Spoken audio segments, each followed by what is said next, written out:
It was a humid afternoon on April 8, 1941, at a heavily guarded Nakajima test facility just outside Tokyo, when a truly massive aircraft began its takeoff roll. The time was exactly 2:35 p.m., and the air was thick with tension. This wasn't just another test flight. This was the culmination of an high-stakes gamble by the Imperial Japanese Navy. The machine lumbering down the runway was enormous, stretching over 100 feet in length with a wingspan that dominated the tarmac at nearly 140 feet. Four radial engines roared, struggling against the humid air and the immense weight of the airframe as it finally lifted off the ground. A group of Navy engineers and high-ranking officials watched with their faces tight with anticipation. They had poured an incredible amount of resources into this moment. They had secretly spent $950,000, a staggering sum at the time, to purchase the American airliner this bomber was based on. They had gone to elaborate lengths to smuggle it out of the United States, even fabricating a catastrophic crash to hide the fact that they were reverse engineered. Now, finally, their creation was airborne. But in the cockpit, the celebration was short. The pilot pushed the throttles all the way forward, demanding power that wasn't there. The climb was agonizingly slow.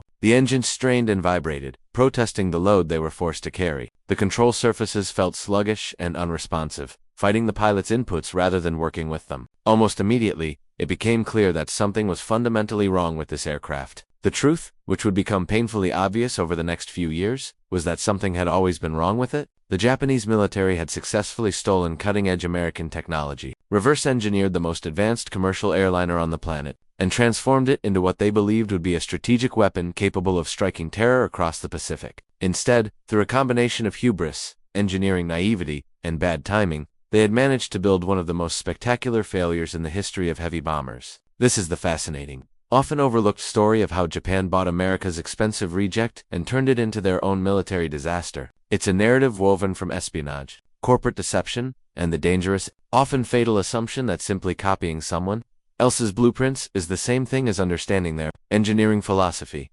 The story doesn't begin in the war rooms of Tokyo, but in the optimistic, booming golden age of American commercial aviation. The year was 1935, and the United States was shrinking. Airlines were aggressively expanding their routes, connecting cities that had once been days apart by train. Passengers were shedding their fear of flying, and aircraft manufacturers were locked in a fierce, innovative battle to define the future of air travel. The Douglas Aircraft Company had just rolled out the DC-3, a plane so perfectly designed that it would become the backbone of global air transport for decades. But in the fast-moving world of 1930s aviation, today's breakthrough was tomorrow's relic. Even before the DC-3 entered regular service, the major airlines were already dreaming bigger, pushing for something that would make current technology obsolete. Leading this charge was William Patterson, the ambitious president of United Airlines. Patterson approached Douglas with a vision that sounded almost fantastical at the time. He didn't just want a better DC-3, he wanted a quantum leap forward. He envisioned a massive four-engine airliner capable of crossing the entire North American continent without needing to stop for fuel. He wanted a plane that could carry 42 passengers in luxury daylight service or fit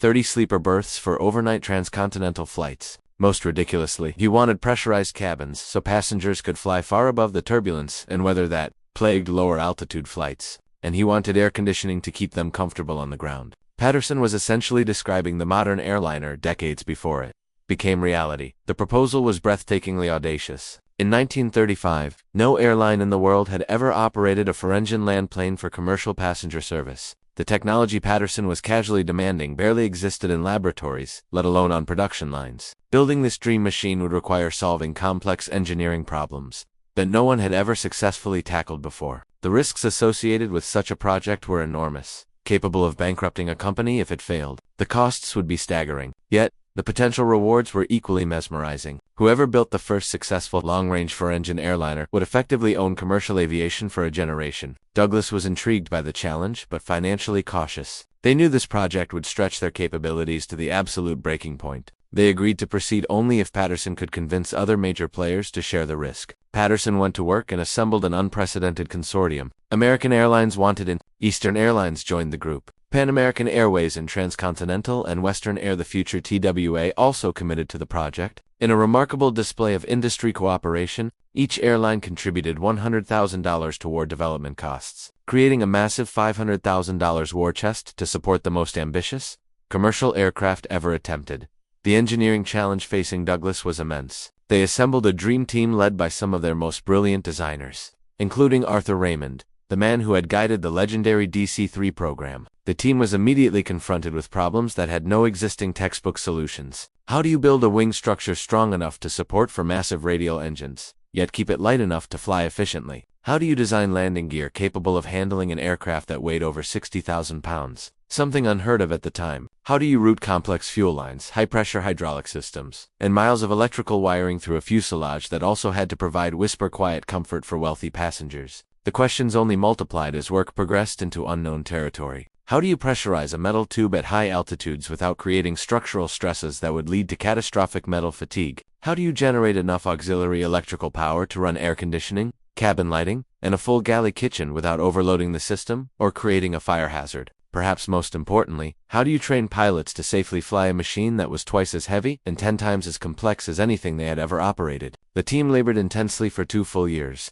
They produced an astounding 8,100 detailed drawings documenting every rivet and spar of the aircraft. They constructed a highly detailed wind tunnel model and subjected it to 866 separate tests, totaling over 1,100 hours, studying airflow patterns, stability characteristics, and control effectiveness at theoretical speeds and altitudes that no previous airliner had ever approached. When it came time to assemble the actual prototype, they drove over 1,300,000 rivets into the airframe. The total engineering effort was estimated at a staggering 500,000 man-hours, an unprecedented investment for a single commercial aircraft design. What finally emerged from the Douglas hangar was a machine unlike anything the world had ever seen. Douglas simply called it the DC-4. From nose to tail, the aircraft was a marvel of aggressive innovation. It was the first large transport aircraft to feature tricycle landing gear, meaning it sat level on the ground on a nose wheel rather than tilting precariously back on a tail wheel like virtually every other plane of the era. This seemingly simple change had profound practical implications. Passengers no longer had to climb an uphill grade to board the plane or walk downhill to exit.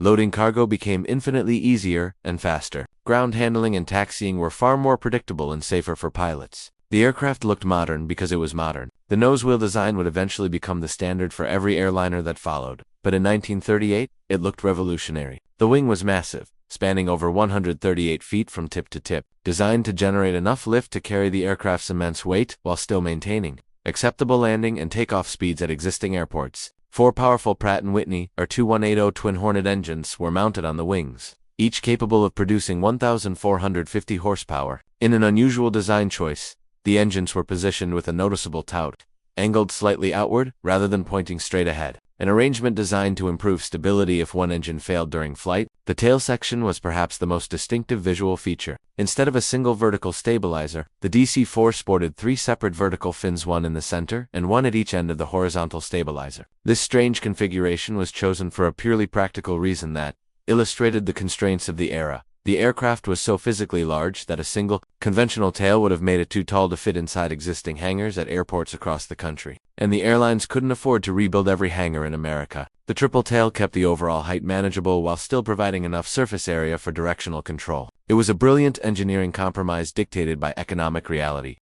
Inside the fuselage, the DC-4 was designed for a level of luxury that commercial passengers could scarcely imagine. The cabin was significantly wider than any previous airliner, allowing for spacious seating arrangements that felt more like a flying living room than a cramped tube. Passengers sat in deeply cushioned chairs that resembled high-end furniture rather than the utilitarian benches of earlier aircraft. The standard configuration carried 42 passengers in supreme comfort, but Douglas also developed sleeper variants featuring fold-out berths for overnight travel, allowing a passenger to board in New York, enjoy a hot dinner, sleep in an actual bed, and wake up refreshed in Los Angeles. Air conditioning kept the cabin comfortable regardless of the sweltering tarmac temperatures outside. The design even included provisions for the ambitious cabin pressurization system. Although this complicated technology was not installed in the initial prototype, the flight deck was equally advanced, featuring power-boosted flight controls designed to reduce the sheer physical effort required to fly such a massive aircraft. Without this power assist, the control forces on the huge surfaces would have been so heavy that pilots would have struggled to maintain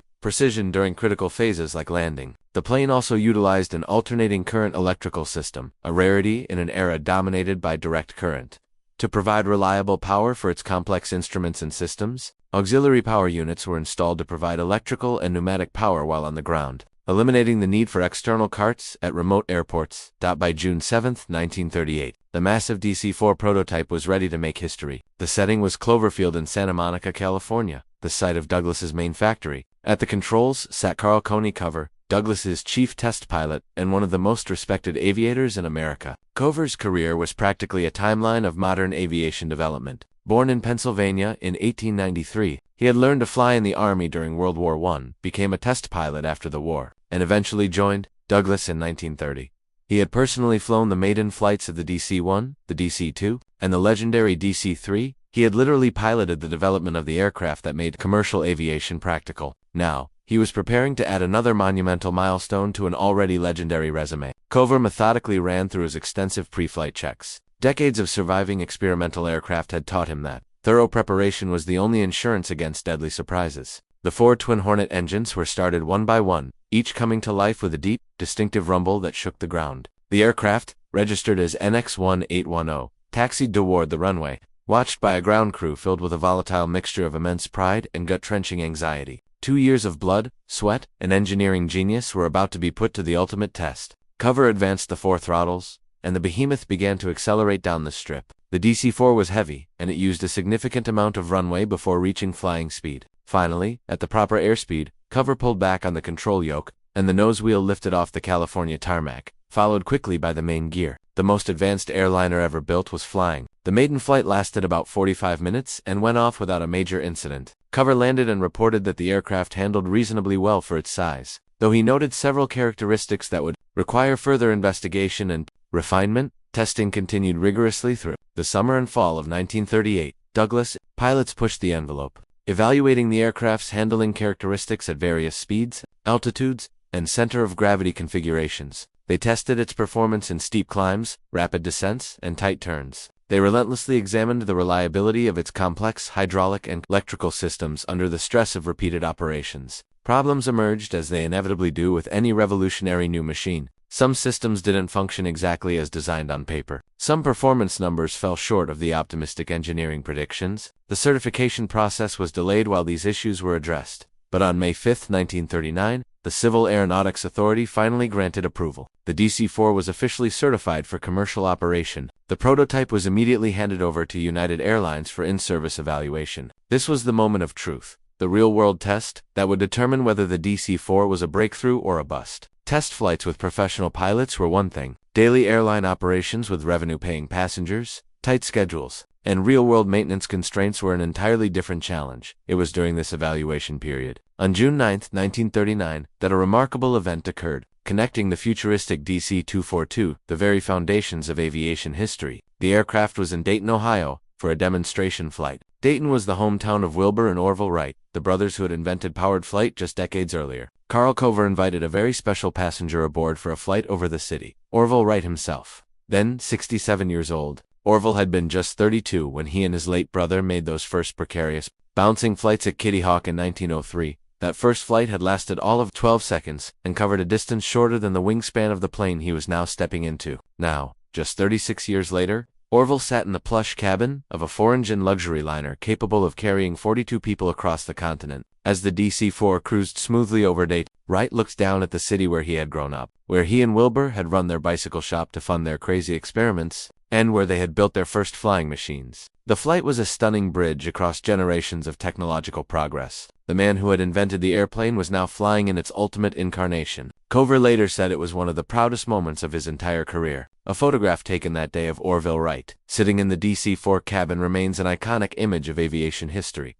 Despite successful test flights, and the symbolic blessing of aviation's founding father, United's real-world evaluation revealed serious program-threatening problems. The hard truth was that the DC-4 was simply too complex for practical airline operations in 1939. Its sophisticated systems required specialized maintenance that most airports were completely unequipped to provide. Mechanics who were used to working on the relatively simple DC-3 were baffled by the DC-4's maze of electrical systems, high-pressure hydraulic circuits, and complex power-boosted control mechanisms. The operating costs were proving to be astronomical, far higher than projected, due to the immense time and specialized expertise required to keep the aircraft airworthy. Furthermore, the aircraft consumed fuel at alarming rates. The 4 big Twin Hornets drank gasoline faster than anyone had predicted, meaning the aircraft's range was significantly less than promised. Performance fell short of specifications in almost every critical category, a situation made worse after the airlines pressured Douglas to increase the seating capacity from 42 to 52 passengers to improve the economic model. That change pushed the aircraft's gross weight up to 65,000 pounds,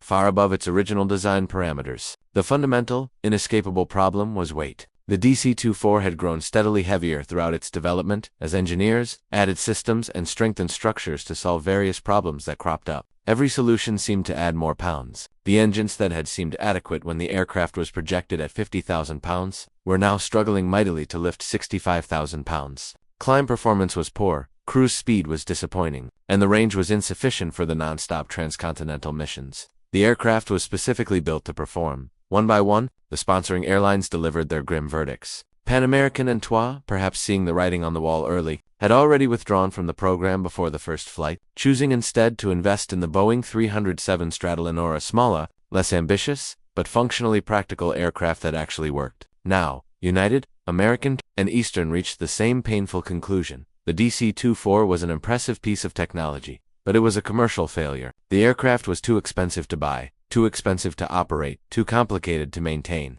and too unreliable for scheduled passenger service. Douglas faced an embarrassing and incredibly expensive disaster. They had invested years of their best engineering talent and approximately $3 million of their own money fortune in the Depression era into an aircraft that absolutely no one wanted to buy. The DC-4 prototype sat at the factory like a giant aluminum albatross, a monument to overambition and a severe drain on the company's finances. The consortium airlines each paid Douglas a penalty fee to settle their commitments, but it was a fraction of the development costs. Douglas executives were left to decide what to do with their massive white elephant.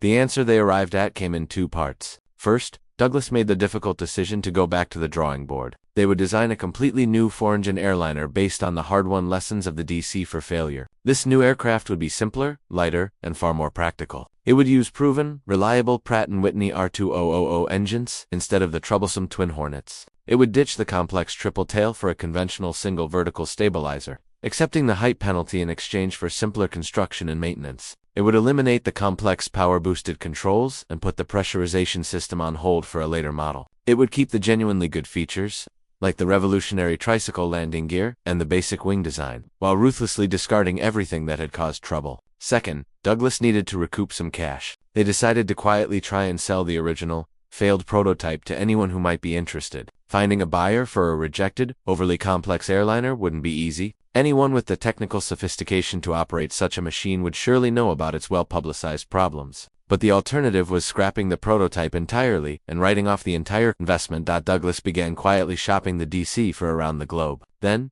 in late 1939, a buyer appeared from an unexpected direction. Representatives from Japan's Mitsui Trading Company approached Douglas with a proposal. They wanted to purchase the DC-4 prototype for use by Japan Airlines. Known in Japanese as Dai Nippon Koku, the airline was expanding rapidly alongside Japan's growing empire in Asia, and they claimed they needed a modern flagship aircraft to serve prestige routes across the continent and the Pacific. Despite its commercial failure in America, the DC-4 represented technology that was light years ahead of anything currently available in Japan. Japanese aircraft manufacturers had achieved remarkable success with smaller aircraft, but they had never built anything so large, complex, or sophisticated. Douglas saw a golden opportunity to cut their losses. The Japanese were offering $950,000, very substantial sum that would offset a significant chunk of the development costs. To the Douglas executives, the transaction appeared straightforward. A foreign airline was buying a civil aircraft that American airlines didn't want. There was nothing illegal about it. American manufacturers sold aircraft to foreign customers all the time, and export controls on commercial technology in 1939 were minimal. Douglas saw no reason to refuse the cash. What Douglas executives didn't know, and what the American government wouldn't fully realize until it was too late, was that Japan Airlines was largely a front. The real buyer was the Imperial Japanese Navy. The Navy had been watching American aviation developments with intense jealousy and growing alarm for years. They were particularly obsessed with four-engine aircraft. While Japan's aviation industry had produced excellent fighters like the Mitsubishi Zero and solid twin-engine bombers like the G4M Betty, they had hit a wall when trying to design a four-engine bomber. The engineering challenges involved in scaling up to that size were simply beyond their current experience levels. Yet, the Navy's strategic vision demanded a bomber capable of crossing the vast distances of the Pacific. They dreamed of a weapon that could strike American bases in Hawaii, the Philippines, or even reach the continental United States itself. American B-17s were already demonstrating the potential of four-engine bombers, and Japan knew it was falling behind. The DC-4 offered a solution that seemed almost too good to be true. Here was the world's most advanced four-engine aircraft, available for purchase through normal commercial channels. The fact that Americans had rejected it was seen as an American problem. Japanese engineers were confident they could take the design, improve it with their own technology, and turn it into the strategic bomber they so desperately needed. They would buy the plane, tear it down, learn its secrets, and copy it. The plan was approved, financing was arranged through Mitsui, and Japan Airlines served as the respectable public face of the operation. On September 29, 1939, workers at the Douglas factory in Long Beach disassembled the massive prototype and carefully loaded it onto a freighter bound for Japan. Along with the physical hardware, Douglas provided all the engineering data files that had accumulated during development: blueprints, specifications, test results, and maintenance manuals. They even included the precious wind tunnel model that had been used for thousands of hours of testing. A team of Douglas technicians traveled to Japan to help reassemble the aircraft upon arrival. They arrived at Haneda Airport near Tokyo in early 1940 and went to work. Japanese engineers hovered over them, watching every step with intense, almost predatory interest, asking detailed questions about assembly procedures and design choices. The Americans, thinking they were providing standard customer support, had no idea they were giving a masterclass in heavy bomber construction to potential enemies. When reassembly was complete, the DC-4 was resplendent in the emerald green and silver livery of Japan Airlines. It was instantly the largest and most impressive aircraft in the entire Japanese Empire. The press took photos,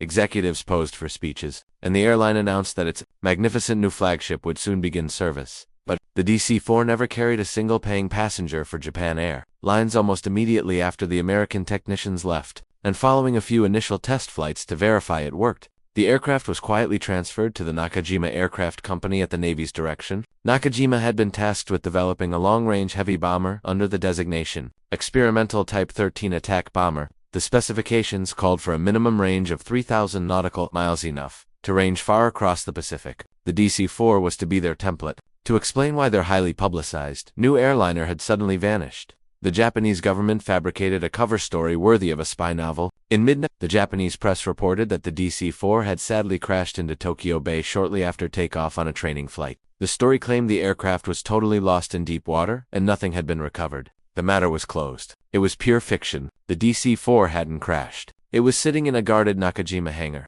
being methodically dissected by engineers who were documenting every single component. The fake crash served multiple purposes. It explained the plane's disappearance, it kept American intelligence in the dark, and it prevented awkward questions. At Nakajima, the reverse engineering effort was total. Engineers measured every dimension, analyzed metal alloys, weighed components, and traced miles of wiring and hydraulic lines. They created their own detailed blueprints based on what they found. They were essentially trying to clone the aircraft. The result of this intense study was the Nakajima G5N, which the Navy officially designated the Shinzan, meaning deep mountain, a name meant to evoke immovable strength and imposing presence. The G5N borrowed heavily from its American parent. The wing design was essentially identical in plan form, structure, and engine placement. The revolutionary tricycle landing gear was copied directly. The overall size and configuration were very similar. From a distance, the family resemblance was unmistakable. However, the fuselage was completely redesigned for war. The luxurious passenger cabin was replaced by a long ventral bomb bay, capable of carrying up to 4,000 kilograms of ordnance, about 8,800 pounds, or 2 aerial torpedoes for attacking shipping.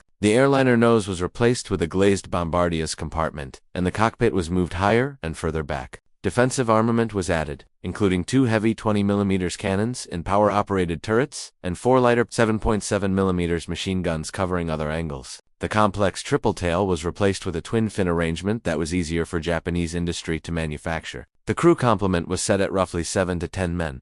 For power, Nakajima made a fateful decision. Rather than trying to copy the complex American Pratt & Whitney engines, they chose to use their own indigenous design, the Nakajima NK7A Mamori. The Mamori was an incredibly ambitious air-cooled radial engine designed to produce a massive 1,870 horsepower, significant upgrade over the 1,450 horsepower of the original American engines. The Japanese reasoning was sound in theory. If the DC-4 was underpowered with American engines, Japanese engines with vastly more power would solve the weight problem. Even with all the added military equipment, on paper, it looked like the perfect solution. In reality, the Mamori engine was a disaster. It was too complex for the existing manufacturing base to produce reliably. Only about 200 were ever built. The first G5N prototype was rolled out in early 1941. It was an imposing sight, dwarfing every other aircraft on the Nakajima ramp. Navy officials inspected it with swelling pride. Japan was finally entering the elite club of four-engine strategic air powers. On that humid afternoon of April 8, 1941, the first prototype took to the sky. The dream of striking across the Pacific seemed to be coming true. But the test pilot's subsequent report shattered that illusion completely. The G5N was heavy, even heavier than the engineers had feared. The ambitious Momori engines were a nightmare. They rarely delivered their promised theoretical power, running rough, overheating during sustained climbs, and suffering frequent mechanical failures. The flight controls felt terrible, heavy, sluggish, and unresponsive. The aircraft didn't handle like a weapon. It handled like what it was, a grossly overweight, converted airliner straining against the very laws of physics. The performance data confirmed the pilot's feelings. The maximum speed was a pathetic 261 miles per hour at optimal altitudes lower than existing Allied heavy bombers. The service ceiling was under 25,000 feet, making it a sitting duck for fighters and anti-aircraft guns. Most critically, its range was only about 2,600 miles, far short of the 3,000-mile minimum required by the Navy.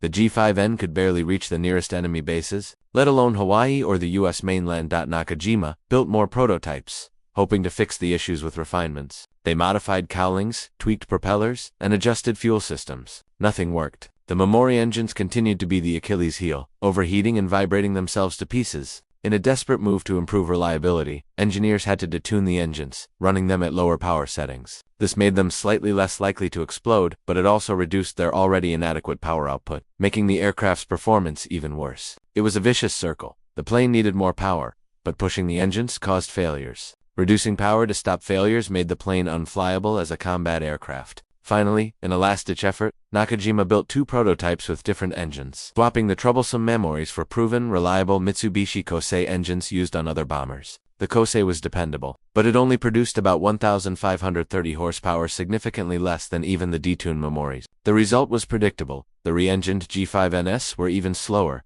climbed even more poorly, and had even less range. By 1942, the verdict was undeniable. The G5N Shinzan was a complete failure. The Imperial Japanese Navy had spent years and a fortune developing a strategic bomber that couldn't actually bomb anything strategically. They had bought an American lemon, and in trying to fix it without understanding it, they had turned it into a Japanese disaster. The Navy canceled the bomber program, but couldn't afford to just scrap the 6 massive prototypes they had built. In a humiliating downgrade, the aircraft were converted into long-range transports. The bomb bays were sealed up, the defensive guns were removed, and they were redesignated as G5N2L Shinzan. These 4 surviving behemoths spent the rest of the war flying cargo and personnel between distant Japanese bases in places like Hong Kong, Tinian, and the Marianas. Their long range, inherited from the DC-4's original transcontinental design, made them useful for supplying isolated island garrisons. But the mighty bomber that was supposed to strike fear into the heart of America ended up as a glorified delivery truck. Ironically, American intelligence eventually spotted the huge aircraft on reconnaissance photos, unaware that the program was already a confirmed failure. Allied intelligence assigned the new bomber the codename Liz. American commanders actually developed contingency plans to defend against potential strategic attacks by these new, large Japanese aircraft, never realizing the threat was completely hollow. Karl Kova, the pilot who first flew the DC-4,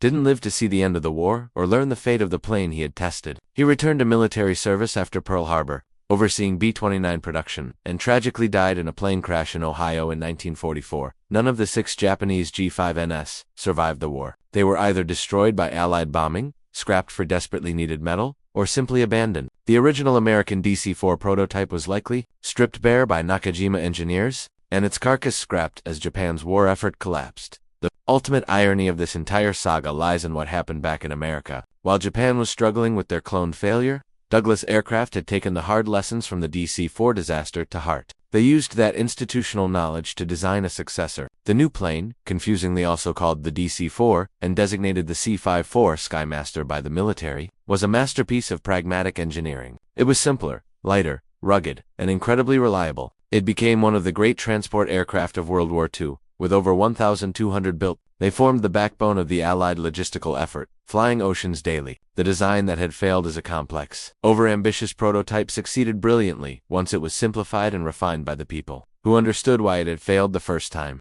The story of the Shenzan is a powerful lesson in the limits of technological imitation. You can steal blueprints, and you can reverse engineer hardware, but you cannot steal the institutional experience, the hard-won wisdom, and the understanding of why that comes from developing technology yourself. Japan bought the what, but they completely missed the why, and it cost them dearly.